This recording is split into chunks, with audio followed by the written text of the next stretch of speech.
Hello, television family. It's Tuesday, 16th day of December, 2025. I am Dan Kuntz. It's mild. It's 41 degrees, the calm before the storm. Light rain today. We got some clear skies right now. It's going to cloud up.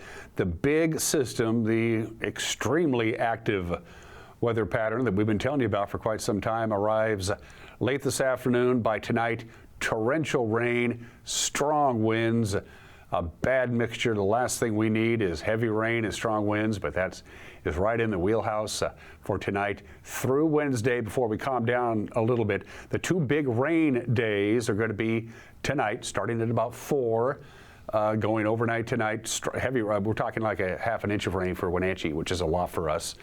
And then we dry out a little bit Wednesday, and then another big-time dumping of rain on Thursday. The difference between what's going to happen tonight and what's going to happen Thursday is we'll be done with the wind by Thursday, and heavy snow in the mountain passes. Of course, you can only take Snoqualmie or White Pass right now. The Stevens is still closed, and you'll see why here in just a little bit. A lot of weather to talk about, a lot of news to talk about, a lot of sports to talk about. It's a busy Tuesday. Speaking of sports, Austin Draude will be dropping by, of course, the broadcasting voice of the Wenatchee Wild. There's a chair right next to me. You just can't see it. Through the miracle of television and what we like to call chroma key, we can make the chair disappear. Ooh, it's like magic. Austin will talk about Wenatchee Wild hockey, and busy day. Let's go. It's a couple minutes after the hour. Let's not waste any time. That's the Heights camera, but we have it pointed down towards Rock Island. Going to give East Wenatchee lots of love today. You can see the server farms in the Amazon shipping facility in the upper left-hand corner, not far from Pangmore Memorial Airport. And beautiful. I mean, it's clear right now for the most part. It's going to cloud up. Hello, Union Valley. We always like to give Lake Chelan a little bit of love, and we're doing that right now. You can see a little sliver of Manson off in the right-hand corner of your screen. That's on, of course, Union Valley is on the north shore of Lake Chelan, looking over to the south shore of Lake Chelan. Hello, Valley High. That's on Blewett Pass, which is right now your only option basically to get, at least if you don't want to go all the way down to White Pass, which is a long detour. If you want to get over or need to get over to the Puget Sound area, it's Blewett and then Snoqualmie. They're both open, going a little slow. That's the DOT equipment shed that you see there. You pass by that on Blewett Pass on your way up, heading south on Blewett Pass down towards Ellensburg. That's where they have the plows and the sand and all that stuff at the DOT facility there. And let's check in with the monitor camera. That's downtown monitor that you see there. I can always tell the monitor camera, even when it's dark like it is now, because you can plainly see the Monitor Hilton, the Monitor Dome, the Monitor International Airport, the Monitor Convention Center. It's all right there. Pretty easy to see. No problems at all. We got a lot of slides to show for you. Let's get right to it. First of all, here we go again. Again, this big active pattern is already in the Puget Sound area. It's going to visit us later on this afternoon, starting 2:30. You'll notice it. By 4, the rain will come. There'll be some significant snow in the mountains. The snow level tonight is going to go down to 3,000 feet. And on top of that, wind flood watch goes through tomorrow morning. The last thing we want to see, high wind warning. We've talked about this before. The National Weather Service uses 3 different levels: advisory, watch, and warning. Warning being the most serious. And we have a high wind warning for pretty much all of eastern Washington. Begins at 10 o'clock tonight, goes through tomorrow at 4 o'clock. Here is your wind gust forecast. This is not sustained winds. You can see for the Wenatchee Valley, we're going to see in little pockets of very little wind, and then all of a sudden, boom, it'll pick up in intensity. Your timeline is in the upper right-hand corner of your screen. Starting late last night, goes all the way through today and into Wednesday. It's going to be extremely windy tonight in the Wenatchee Valley. Sustained winds at a good solid 20 miles an hour with gusts above 30 and pushing 40 in some of the locations that are prone to wind. And as we mentioned this before, the ground is completely saturated. Having more trees come down is a distinct possibility. From our friends at Colonial Vista Senior Living in Wenatchee, where comfort care and community come together. Here we go. Kind of quiet for the most part. And then starting about 3:30 or 4, here comes the rain. Strong rain, not wind today. And look how warm it's going to be. 50 degrees. By the way, we set a record yesterday. You ready for this, kids? 59 degrees on December 15th, blasted by the old record of 50 degrees that was set back in 2002. That is hard to believe. It is the 5th warmest December day on record, and it was December 15th, not early December, middle of December. And Ephrata, you hit 65 yesterday. That is crazy. So rain and wind tonight, lots of it. The snow level goes down to 3,000 feet. We're going to get at least a half an inch of rain, possibly even more than that. Rain tapers off Wednesday morning. The wind does not. It's going to be breezy most of the day on Wednesday, but at least we'll see some sun breaks. Pretty dry on Wednesday. And then here comes the rain again. Thursday, rain all day, another half an inch possible with a high of only 38. We're going to see those temperatures dip down a little bit, close to where they should be, but still not there. And then a rain-snow mix is a possibility. The best chance of actually snow here in the valley is going to be Friday night, but even then, they don't expect a great deal of snow accumulation at all, except in the upper elevations as well. And check out this graphic. I did the research, and my good buddy Malcolm did the graphic. This is absolutely crazy. On your left is all the dates so far between December 6th and December 15th yesterday. Your normal high temperature for those particular days are on your left, and our actual low temperature for those days is on your right. That is mind-boggling. Almost every day from the 6th on, our low temperature each day has been not only warmer, but considerably warmer than what our normal high would be. Warmest December on record, and it doesn't really matter how cold we get as we get into the holiday season. It's going to stay that way because it's just so unbelievably warm. We're going to take a break and come back with what it turns out is a lot of news. It's next. You're watching Wake Up Wenatchee Valley on the NCW Live channel.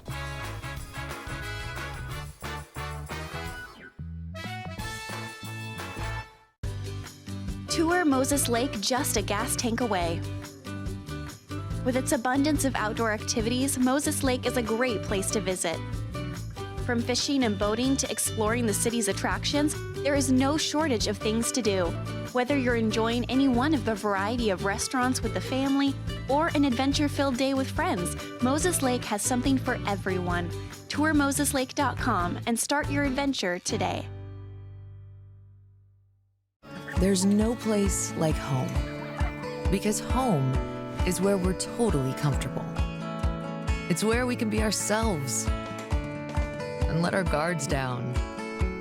It's where we make memories, and we're always imagining new ways to keep it totally comfortable. Carrier, total comfort, totally happy. Call Alpine Air Heating and Cooling today.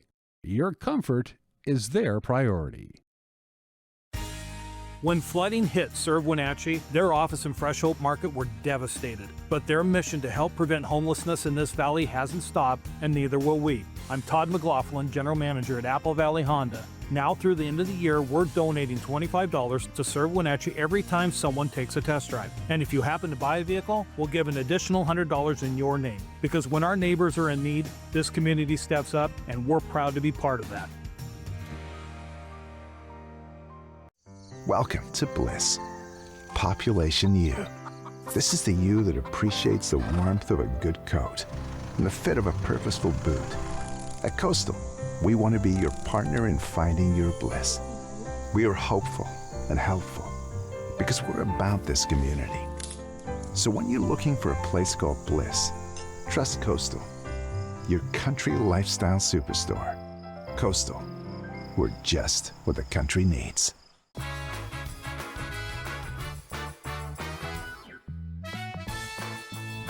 As you can see, the skies are pretty clear. It's not going to stay that way. We're at 41 degrees now. We'll be up at 50 degrees with clouds starting about 3:30 or 4. Here comes the rain. Heavy rain, strong winds tonight. Dry Wednesday, but very windy all day Wednesday. We have both a flood watch and a high wind warning in effect for the next 36 hours or so. It's at 10 minutes after the hour. The village of Stehekin still under evacuation notice on this Tuesday. It faces more possible flooding. You saw the forecast. Chelan County Sheriff Mike Morrison says his agency is also recommending people stay away from Holden Village. Stehekin suffered landslide damage, including the destruction of its water treatment facility. Flooding brought down parts of the hillside last week, and those slides blocked off portions of Stehekin Valley Road, and that is the road. It connects a lot of residents to the boat dock that carries the traffic in and out of Stehekin. Last week's atmospheric river dumped nearly 9 inches of rain on the burn scars that were left over from the Palmas fire a couple of summers ago. Yesterday, Morrison told Chelan County commissioners it's a situation that they are closely monitoring.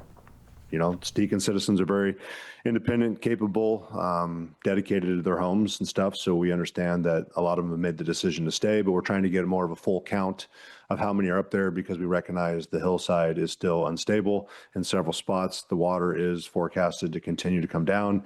And from what we've got back report-wise from our subject matter experts, we're going to see more slides up there. And the Holden Village Lutheran community announced last week it's sending all of its staff members, 53 of them. They're sending them home for the winter after last week's floods cut off the road that gets you to Holden Village. With repair work that can't begin until spring, Holden Village will remain closed to visitors at least through May of next year. That photo that went viral is the real deal. Look at that. A section of Highway 2 just west of Leavenworth that tumbled into the Wenatchee River during last Thursday's flooding. The asphalt collapse happened after rising waters undermined the bank in the Tumwater Canyon. Lauren Loebsack with the Washington State Department of Transportation confirmed the photo and provided a drone image that showed the undermined bank just before it slid into the river. It's just one of a number of sites on both sides of Stevens Pass where floods and landslides have disrupted travel. Highway 2, Stevens Pass, is still closed between Leavenworth and Skykomish and may not open for quite some time. Chelan County Commissioners approved a budget on Monday that includes a roughly $1.9 million shortfall between revenues and expenditures. The overall $61 million general fund comes with a hiring freeze for the year and a demand from commissioners that county departments stay at their 2025 levels for spending. The gap is predicted to be about $6 million had those strategies not been adopted. Commissioner Kevin Overbay says there's a chance Chelan County may end the year with a balance sheet that's close to breaking even. The city of Wenatchee has a new face on its city council. It's actually an old face, been there before. On Thursday, Doug Miller was one of 3 council members sworn in. Miller ran uncontested to replace Chelsea Ewer, who was appointed to Mayor Mike Poyer's former seat in 2024. She opted not to run for re-election. Miller was joined in the swearing-in ceremony with top Roja Hastian and Mayra Navarra Gomez, who both ran unopposed. Miller, whose term begins on January 1st, said a few words during the ceremony. I'll speak briefly. I'm Doug Miller. 20 years ago, I stood before the people and signed an oath of office, just like tonight, for an opportunity to serve this community. It is a great privilege to be able to offer one's experience, and I spoke with the mayor earlier about some of the shared experiences that I have with him and with others in the community, having grown up here and spent so long serving the community as a public employee and also as an elected official. And I'm very excited to be back and provide guidance and leadership and work as a team with these men and women who, again, have stepped up to serve you and the rest of this community on behalf of the city and on behalf of the personnel and on behalf of our community at large. I want to thank you all for your service, and I'm very, very excited to be part of it going forward. The city of East Wenatchee has outlined their priorities for the upcoming legislative session. The city has identified a range of issues it wants the lawmakers to address come January. Among those issues, housing, public safety, and public records reforms, especially data collected by automated license plate readers like flock cameras. In Skagit County, a judge ruled there that data collected by flock is in fact public records, which led the Wenatchee Police Department to temporarily turn off their cameras as they wait for guidance on how to move forward. Other requests include legislation to require state agencies to pause or reverse building, energy and code amendments, and permanent funding for the multi-jurisdictional drug task forces in the biennial operating budget. The Washington State Legislative session begins on January 16th. And Chelan County Coroner Wayne Harris has served the community for nearly 20 years investigating unexplained deaths alongside law enforcement and helping families who have to cope with the loss of a loved one.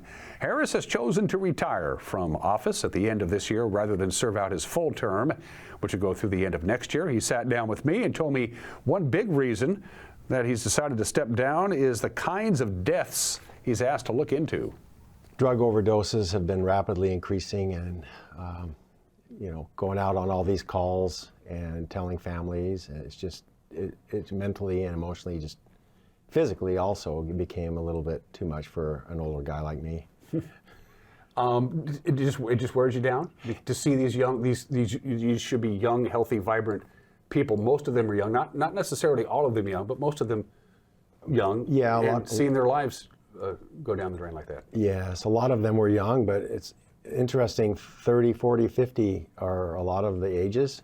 We even had a 70-year-old lady that overdosed on fentanyl. So it's a vast range of ages. And I think a lot of it is the opioid drug addiction that gripped the nation years ago. It's just held on to a lot of those folks, and they pivoted to fentanyl.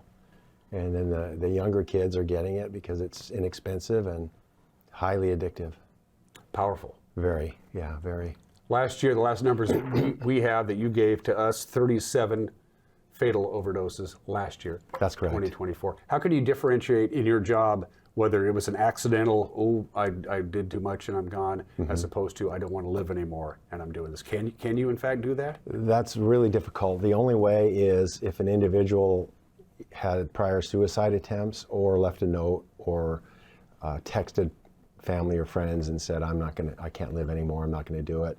So we always generally rule it an accidental death, because when they were taking the drug, did they actually intend to die? And the answer is most likely no. Does it fall on you for the most part to notify next of kin on these things? Yes, I took that role because of my time in the funeral business, the 20 years in the funeral business, working with grieving families. Generally, law enforcement might go do it, but I felt like it was something appropriate for me to do because I could understand their grieving process and help them through it. And also, I can explain to them what the next steps are, where the body has been taken, and will there be an autopsy, won't there be an autopsy, and explain that to them. And it kind of makes it a little easier on them and me. And also, I never leave the scene, or I never leave their home until they have somebody there to help assist them, whether it's family or pastor or friends or neighbors. When it comes to the autopsy of a drug overdose victim, can the family request one? Whether you say they died of a drug overdose. I don't really need to do an autopsy, but are you legally required to do those under those circumstances? No, we're really legally required to do them. All homicides, children under 3 years old are the only two real requirements. The obvious is if somebody's fairly young or middle-aged that has no medical history, we would do one. But because it's county funds, we don't just do them at the family's request, especially if we have medical records or some type of health history that the individual has. And the law enforcement investigates the scene, and we investigate the body, and we can get a pretty good idea of why they died, if it's a sudden natural death as opposed to like a homicide or suicide or falling off a ladder and hitting their head or something like that. And by the way, my complete conversation with outgoing coroner Wayne Harris is available for you to watch whenever you want to on our YouTube page. I highly recommend it. I learned a lot, and you will too. That's the news on this Tuesday. It's been a busy couple of weeks for the folks in the newsroom. They need a slow news day. I have a feeling it's not going to be one. Maybe it's just my trick knee, I don't know. But whatever makes news, we'll have it for you tonight at 5 o'clock, 6 o'clock, and 10 o'clock right here on television, 5, 6, and 10 on the traditional air times. Don't forget, it'll be on our YouTube page right around 5 o'clock. We'll put a link in our Facebook page. We're on Roku. We're on, it's on the screen right there. We have a We have an Instagram? Wow, didn't know that. I know we have a Facebook page. People comment on that all the time. News tips, news at ncwlife.com. Everybody in the world of sports in this area is thinking about Thursday night. Seahawks football leads off sports. When we come back, you're watching Wake Up Wenatchee Valley on the NCW Life channel.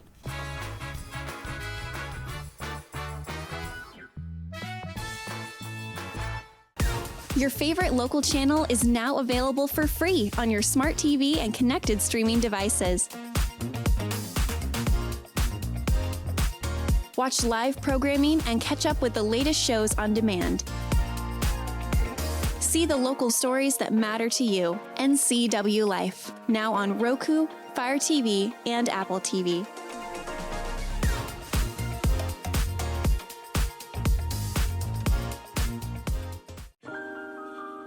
A kitchen that makes mouths water and jaws drop. A bedroom from a dream with a bath from a spa. A walk-in you never want to walk out of. A pool like the fountain of youth. And a view that never gets old. When buying or selling a home of the highest standards, it's comforting to be represented by a real estate company with standards to match. Coldwell Banker Global Luxury. Live well with Coldwell. Highlander Golf Course and Grill, your place for fun, food, and friends. Happy hour every day, 2 to 7. Try their brand new menu and famous prime rib every Saturday night. Planning a celebration? Book your holiday party, wedding, or private event, even in their exclusive simulator rooms. Highlander Golf Course and Grill, where every day is a celebration. Visit today. For over 35 years, the Sangster family has been not only representing GMC, but the entire community.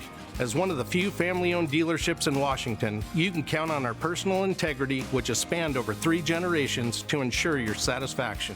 Sangster Motors stands behind everything we sell, from GMC professional-grade products and service from a professional-grade dealership. Remember, caring about your family is what brings you back to ours.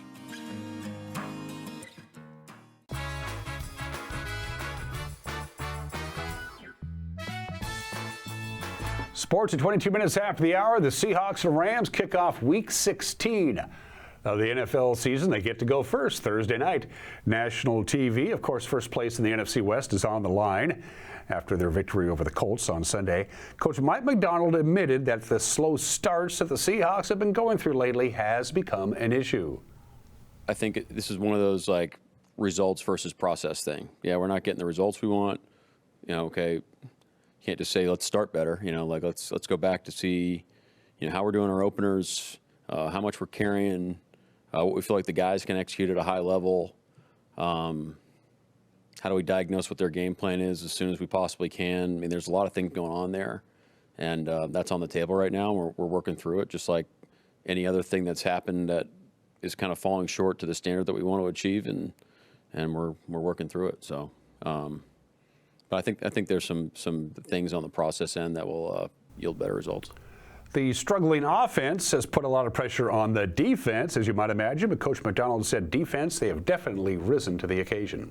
I thought the play we made on the third down in the last drive was a really tremendous play. The play Ernest made on the running back screen a few plays earlier was a tremendous play.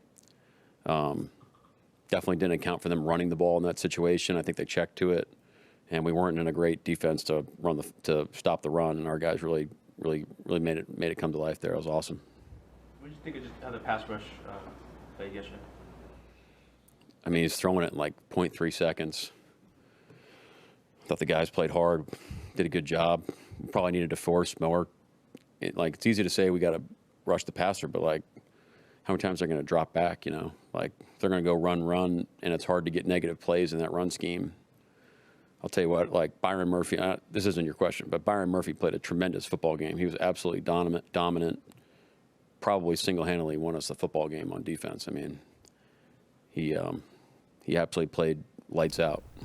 Seahawks quarterback got banged around a little bit. Mr. Darnold did on Sunday. Coach Macdonald said some of that is credit to the Colts defensive line, and some of it was the fault of the Seahawks' offensive line. Look, they had some pressures that they hit. They had some pressures that they didn't. Some of them are good scheme by them. Some of us is bad execution by us.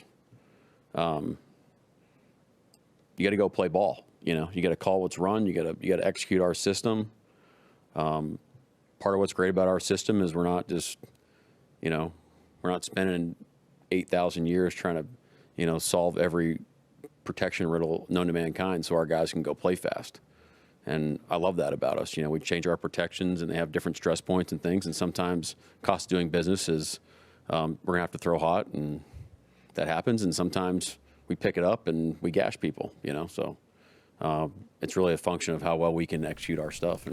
Even though the Seahawks and the Rams are both 11-3 with 3 games to play, the Rams have clinched a playoff spot, and the Seahawks haven't clinched a playoff spot. But according to most computer models, the odds of the Seahawks getting a #1 seed in the NFC if they beat the Rams goes from 28 to 52%. Who's kidding who? It's the biggest game of the year so far. Thursday night's game, 5:15 on Prime and KCPQ. The Seattle Kraken host the team with the best record in the NHL tonight. It's going to be a tall task. Colorado Avalanche are at Climate Pledge Arena tonight. The Kraken are 2-7-1 in their last 10 games. They're 12-12-6 overall. The Avalanche are 7-1-2 in their last 10 games, 23-2-7 overall. They're 53 points for Colorado, the most in the league. The puck will drop at 7. It'll be televised nationally on TNT. Women's college basketball, pretty light slate. All of the college basketball is going to have a pretty quiet little time here as we get closer and closer to December, but that's the only game that we have on our radar. The Gonzaga women will host Arizona State tonight. Prep girls basketball scoreboard. Elmira Cooley Heartline beat Moses Lake Christian last night. 2 blowouts. Look at that. 61-18, and that's not a misprint. Cascade ladies beat Aniak 74-8. Prep boys basketball. Aniak got revenge. They beat Cascade 49-38 in the second game of the doubleheader. Basketball all over the place. Here's your girls' schedule for tonight. Take a look at your local gymnasiums. They'll be full of girls basketball as they get closer and closer to their Christmas break. And here's the boys' schedule. Most of these are non-league. Some are league. For instance, Omak at Chelan, that's a leaguer as well. So check it out. Most of those, of course, are boys, girls doubleheader. Can't forget about wrestling.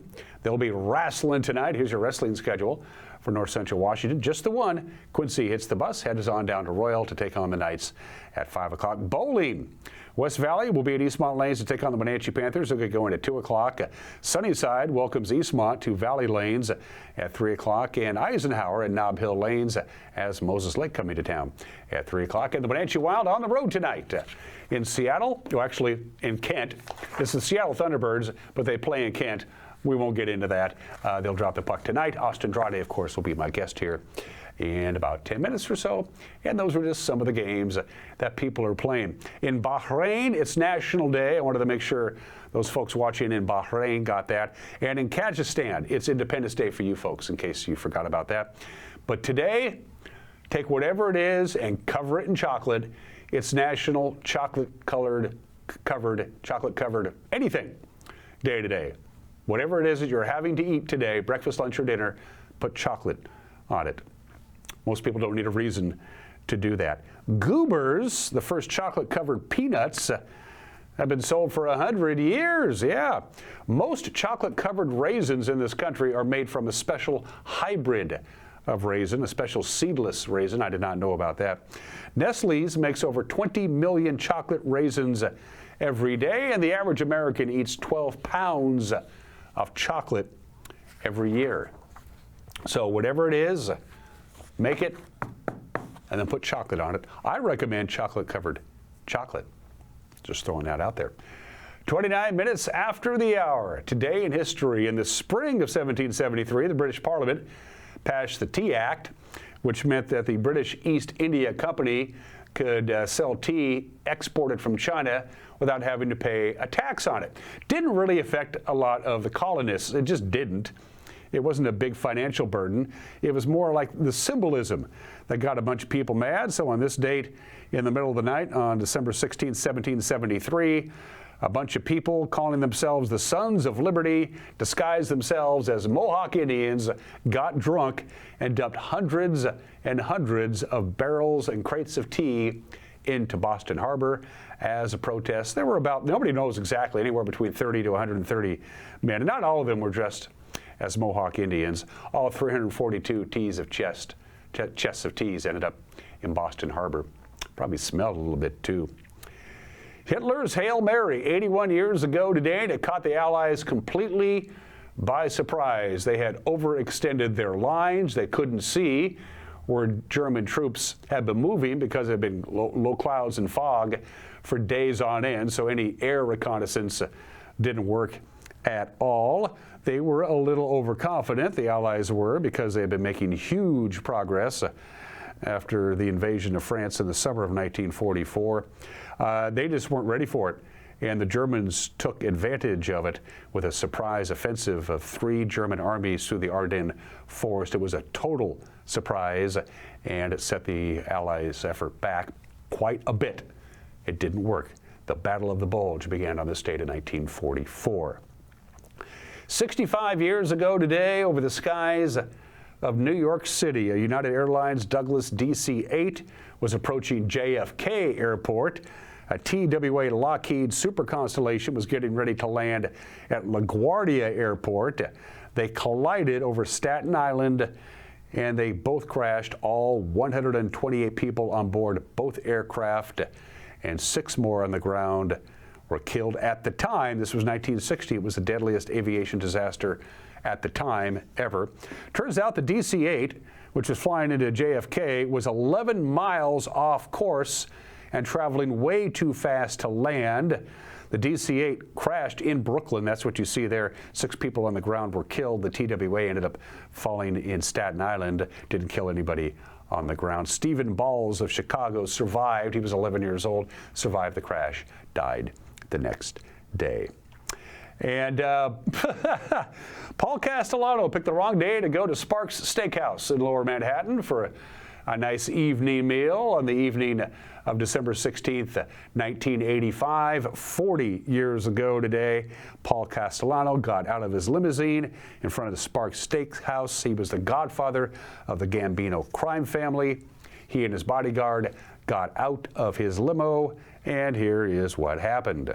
He was known as a godfather. He was murdered on the streets of Midtown Manhattan tonight. His name, Paul Castellano, the alleged mafia strongman, killed by 3 men wearing trench coats and firing automatic weapons at close range. Castellano's bodyguard driver was also killed in the attack. Witnesses say the killer simply walked away and got into a car and then disappeared. Castellano was being tried on federal racketeering charges. The bullets that ended Big Paul Castellano's life last night may very well have been a payoff for getting into such trouble with the feds. As the reputed head of the Crime Commission and the godfather of the Gambino family, his appearance in court every day and the preoccupation with his defense were bad for business. Experts say his associates may very well have decided Big Paul was more trouble than he was worth. 1957, Albert Anastasia, the head of Murder Incorporated, murdered while he was having a haircut on West 59th Street. 1971, Joseph Colombo, head of the Colombo family, shot in Columbus Circle, 7 years in a coma, and then he died in 1978. 1972, Joey Gallo killed in Little Italy during dinner at Umberto's Clam House. 1979, Carmine Galante, boss of the Bonanno family, killed at a restaurant in Brooklyn. And yesterday, Paul Castellano, the head of the Gambino family, the largest of them all in this country, murdered outside a restaurant on East 46th Street. And one of the capos of the Gambino crime family, John Gotti, would take over as the godfather. He watched the assassination happen and then drove away. Let's do birthdays. This happened to me a couple of weeks ago, or a couple of days ago. I listened to some Frank Sinatra over the weekend, not remembering that it was Frank Sinatra's birthday coming up. Last Sunday, 2 days ago, I listened to some Beethoven for about an hour, and it's Beethoven's birthday. I don't know what's happened. It just happened. Ludwig van Beethoven, who did pretty good for himself. Who's kidding who? If you've been writing music since, the turn of the 19th century, and you did it pretty good, the music lives on. Ludwig van Beethoven, born in the state in 1770. And he has nothing to do with Ludwig van Beethoven, but he's a pretty cool guy. Fuzzy guitar, Billy Gibbons, ZZ Top, baby. 76 years old today. I'm just going downtown. I'm just looking for Heat and Air, call Alpine Air. For Heat and Air, call Alpine Air. They are platinum sponsored. That's like better than gold, although I don't have any platinum at my house. Come to think of it, I don't think I have any gold either. But for Heat and Air, and eventually you'll need your heater. eventually. You want to make sure it works for your whole HVAC system for coolness in the summer and heat in the winter. Alpine Air, your first call. And by the way, the stuff they're doing with today's HVACs are just amazing technology. Scares me, probably shouldn't. Mike McKnight's got an opinion coming up, and then live in the studio to talk about Wild hockey, Austin Draude, the broadcasting voice of the Wild. He's next. You're watching Wake Up Wenatchee Valley on the NCW Life channel.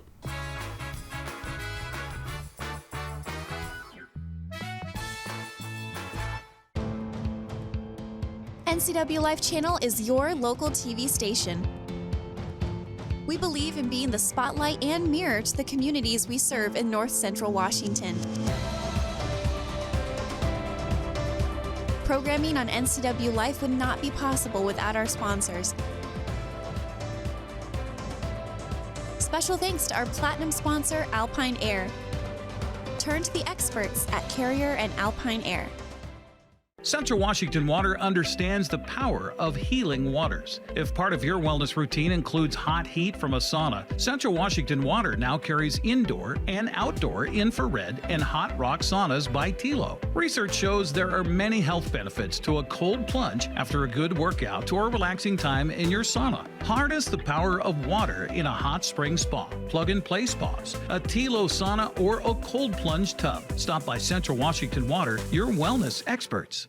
Welcome to Mountain Chick Floral, your go-to flower and plant shop in downtown Wenatchee. Order your holiday centerpiece or special arrangement to bring the holiday cheer into your home or office. Shop Mountain Chick Floral for a wide variety of fun gifts and houseplants, and when you buy a plant and a container, they'll pot it for you, no charge. Weddings, birthdays, anniversaries, shop Mountain Chick Floral in downtown Wenatchee, where every occasion is a reason to celebrate with flowers.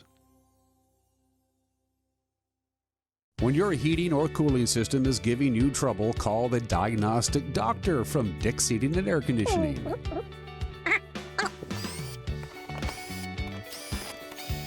Here's the culprit right here. All joking aside, when you call Dick's, you're calling 35 years of experience at customer service right here in the Wenatchee Valley. Dick's strongly believes in repairing before replacing, and they service all major brands of HVAC units.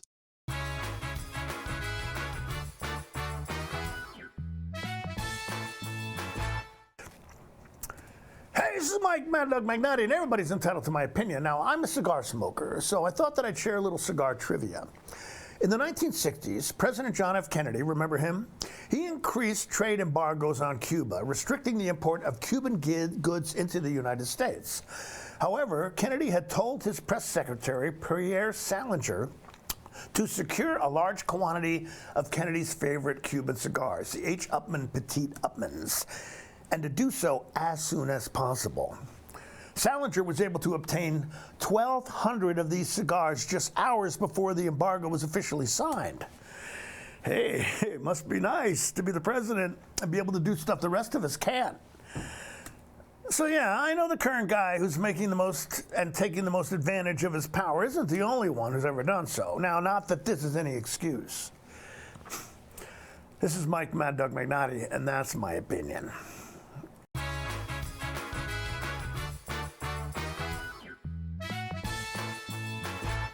Craving fresh Asian comfort food? Steam Panda is Wenatchee's popular family-friendly Asian restaurant. They focus on providing guests with delicious, healthy, fresh, and natural dishes for an affordable price. Warm up with one of their many popular house-made soup dumplings, ramen noodles, or pho dishes. And make sure to ask about their lunch and chef specials on sushi rolls. Steam Panda's Hawaiian poke bowl and salads are excellent with your favorite boba tea. Stop by or order online at Steam Panda today. Caught in a conflict? Family, workplace, neighbor, business, housing disputes? Wenatchee Valley Dispute Resolution Center provides mediation services, a cost-effective and efficient way to provide a written resolution to disputes and issues. Plus, we offer mediation training and community education on conflict resolution and communication skills. Contact us to learn more. You come alive in the dead of winter and start work early on snow days, because snowed in is not an option. The Kubota Snow lineup of compact tractors, RTVs, and versatile attachments are built to move, plow, blow, and thrive in the winter. So when the snow falls, you can rise to meet it. Right now, bring home select Kubota equipment with 0% financing available or save up to $4,300.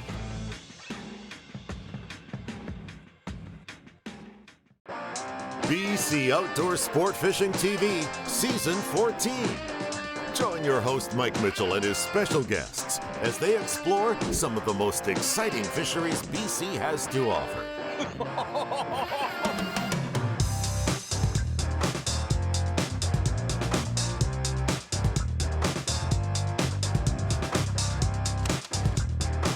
BC Outdoors Sport Fishing TV. Check your listings for airtimes.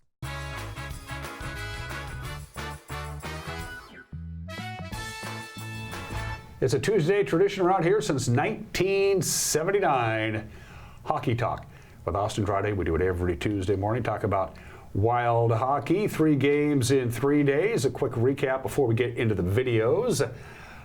Nice victory Friday over Tri-City. We went down to Kennewick.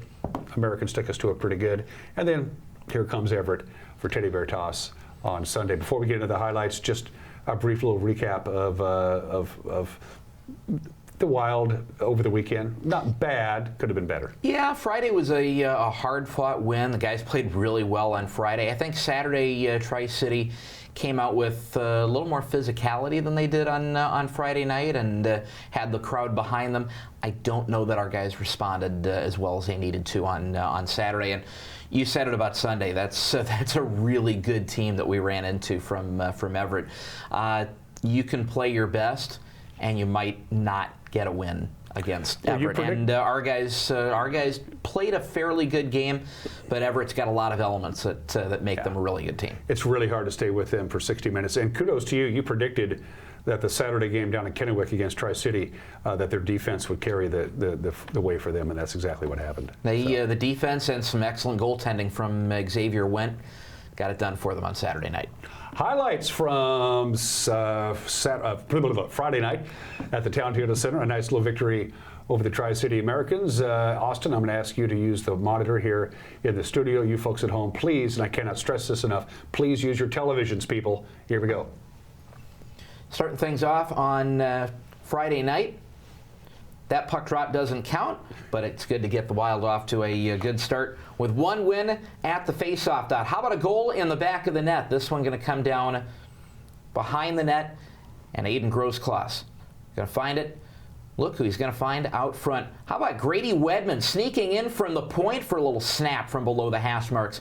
That one makes it a 1-0 game, 10:50 into the contest. Grady Wedman's second goal of his young WHL career. Xavier Wendt trying to find it. Look over your shoulder, and by the time you look back, it's already behind you. Look behind you again.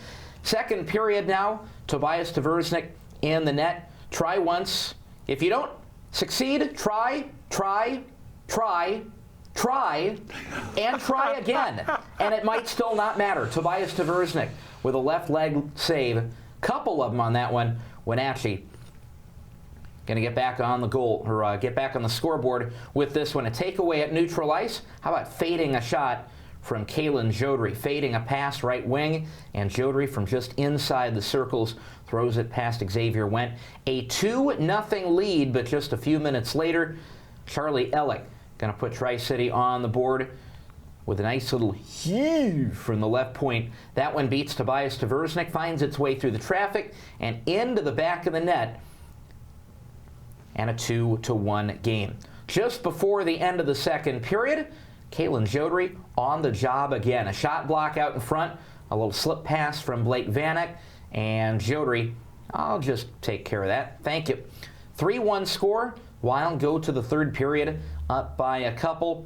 It would not last, though. The lead would be fine, but the lead would only be 1. Ismail Abagash, oh my gosh, low slot, one-timer, hammers that one home for a 3-2 score. Just below the hash marks, almost point blank on Tobias Tversnick. Final seconds, Tri-City pushing to get rid of the cushion. Wenatchee hanging on as this one ends up in the corner. You're not going to get it to the net in time. Everybody pile in, grab a dance partner, do-si-do, swing your partner round and round, And the Wild back around the win column with a 3-2 victory. How long did that post-game scrum last? Did it take the referees get in there pretty quick? Okay. It's just frustration on Tri-City. I think a little bit of frustration on Tri-City's part, and trying to mix things up a little bit before you head back down, take on the home crowd. Get a little riled up before you get back. And it worked because they beat us 4-1, by the way, in Kennewick on a Saturday. We usually don't show highlights of losses. I mean, but Sunday was different. It was Teddy Bear Toss night, and Everett is good. And so we went ahead and we have footage of Wenatchee's loss to Everett, including the Teddy Bear Toss. And how many of these, before we get to that, how many Teddy Bear Toss games have you broadcast this year? 4. 4, including Sunday. Including Sunday. Once again, Austin, I'm going to ask you to use the monitor. Here we go. Wenatchee going for that second Teddy Bear Toss win of the season, but Everett gets things started early with a drive to the net from Zach Chance, a takeaway at neutral ice. Chance drives it in for the backhand goal and makes it a 1-0 game. That one slips by Cal Conway. This would be a 2-0 game in the second period. As they send it to the back door, Terrence Smith going to find this one up the wall, and he's going to find a willing partner on the back door. Jackson Vaughn not going to get the first one to go. Rattles the cage a little bit with the second opportunity. 6 minutes into the second period, and Everett leads this one by a 2-0 count. We go later to the period, though, after we kick it onto the stick. Whatever works.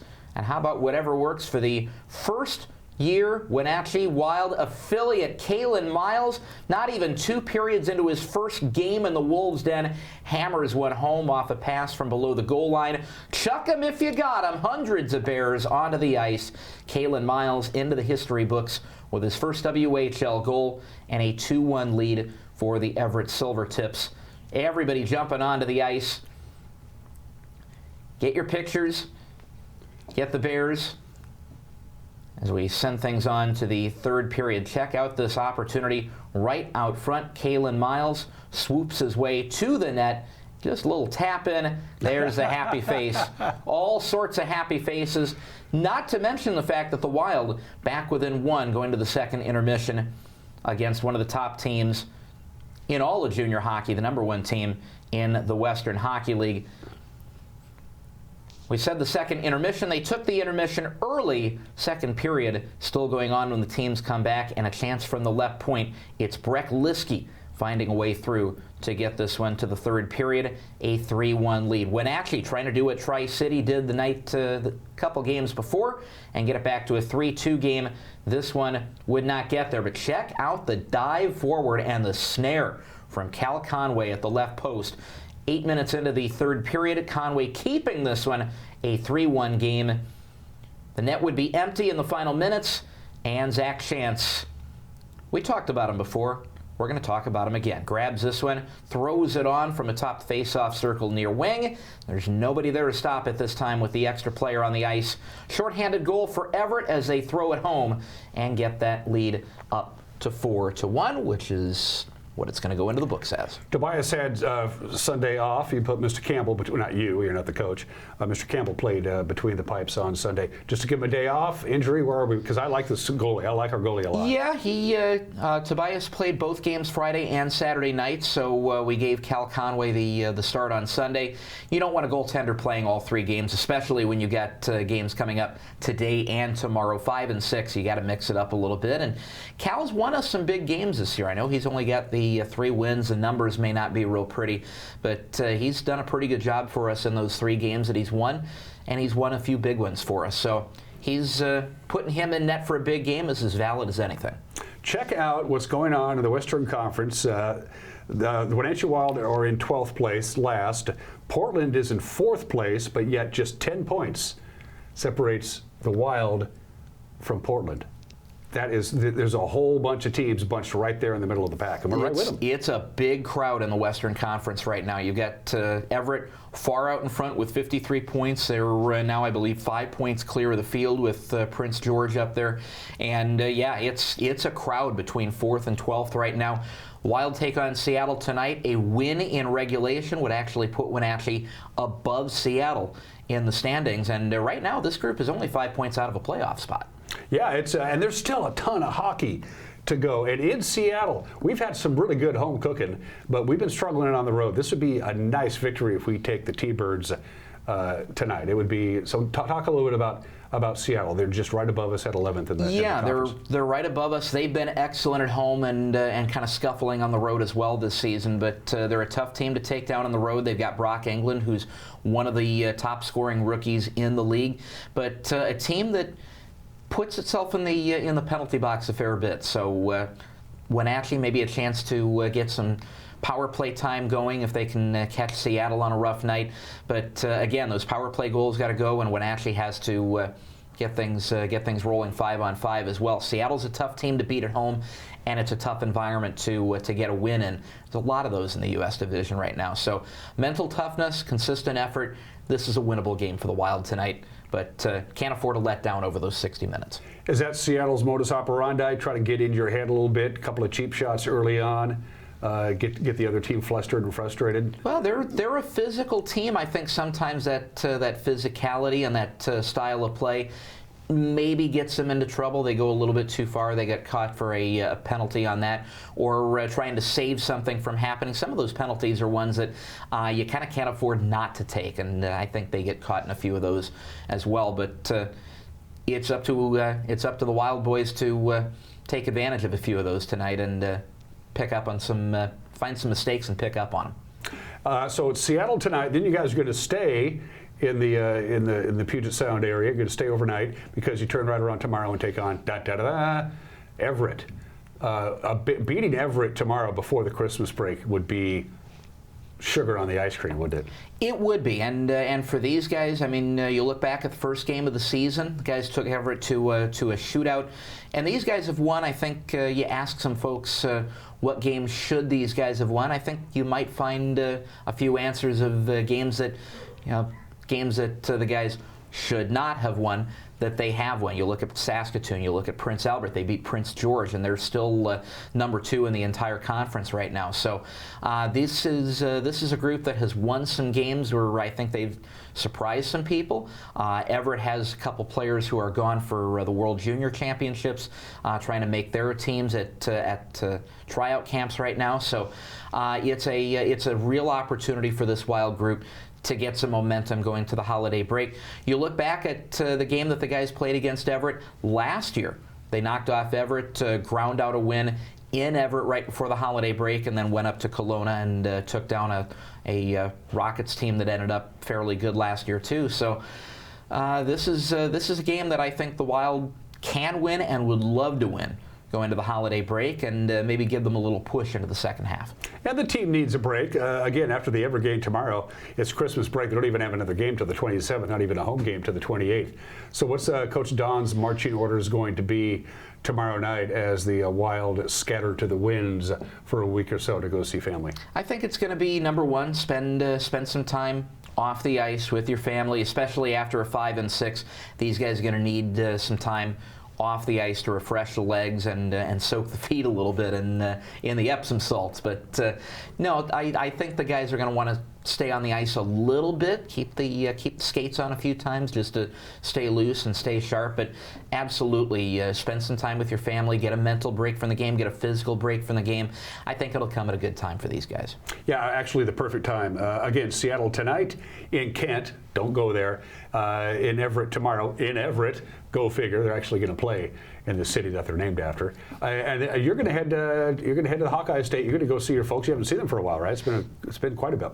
A few months. So what we'll do is we'll play in Everett tomorrow night. We'll actually drop the guys off to stay overnight and fly out tomorrow. Some of the guys might even have a late red-eye flight tonight, and we'll get back on the bus tonight and wrap things up. I'll head over to Spokane and take off first thing tomorrow. Good for you. And first thing again, Thursday. First thing, whatever. As long as you know when you're leaving. I've got the tickets. I'm about ready to check in. You mean you didn't charter an airplane? You strike me as the kind of guy who would charter a plane. I like to stay among the commoners. Love the outfit, but we don't get to see you on game days very often because it's Tuesdays. They rarely play. Nice outfit. Thank you. I like it, but I already have insurance.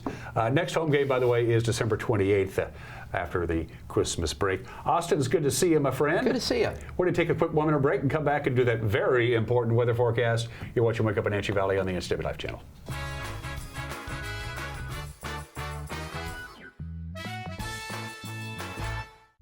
Your favorite local channel is now available for free on your smart TV and connected streaming devices. Watch live programming and catch up with the latest shows on demand. See the local stories that matter to you. NCW Life, now on Roku, Fire TV, and Apple TV.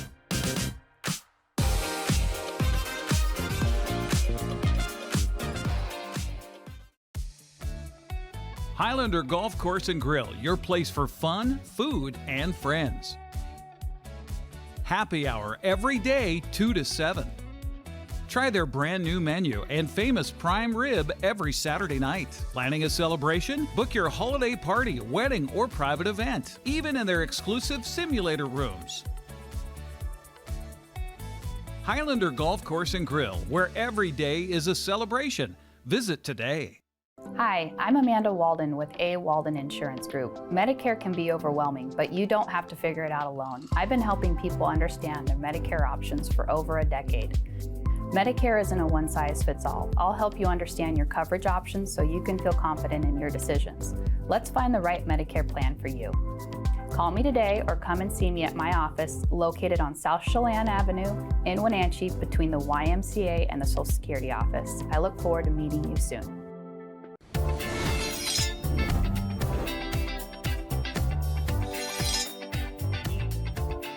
I'm Jen Mueller. Watch for my show, I Cook, You Measure on NCW Life. It's part cooking instruction, part entertainment, and all about connecting over food and wine with your favorite Northwest athletes. Watch I Cook, You Measure with Jen Mueller Mondays at 1, Wednesdays at 2, Fridays at 11 a.m., and Saturday and Sundays at 10:30 p.m. right here on the NCW Life channel.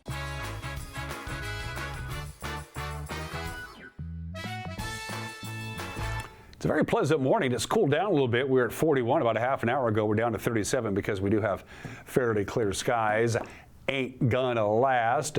If you're just tuning in, it's going to be extremely active weather once we get to mid to late afternoon. And boy, tonight is just going to be, I don't know what to tell you. It's going to be a little bit of everything. Heavy, heavy rain, strong winds. We got it all. Flood watch through tomorrow morning. That's on right now. We're going to get a lot of rain overnight tonight. We'll catch a break Wednesday, and then more heavy rain on Thursday. We talked about this before.